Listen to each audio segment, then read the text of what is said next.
Rahul sets a clear goals for himself. He does not wait for teacher instruction. He finds his own way to solve the problems. He learns from the mistakes. He learns from the mistakes. So he's always going to believe I should think and act independently. I should think and act independently. I'm not going to wait for teacher's instruction. Let me do. Let me do independently. This type of mindset is always growth mindset. What the result is, strong confidence is going to be better problem solving, leadership mindset is going to build. Okay. So what about Asha? Complete different mentality. Asha waits for teacher instructions. Asha is always waiting for teacher instructions.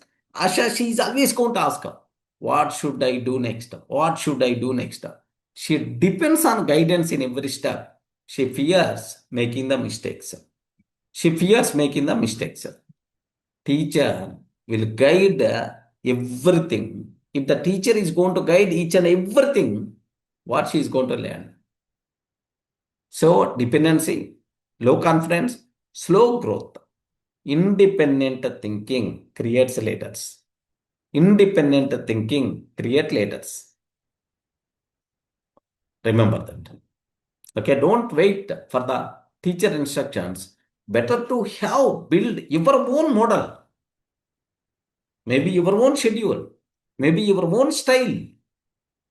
So that if the teacher is going to give instruction, then add those instructions also as a part of, okay, your model. If any new point is there, you can add that.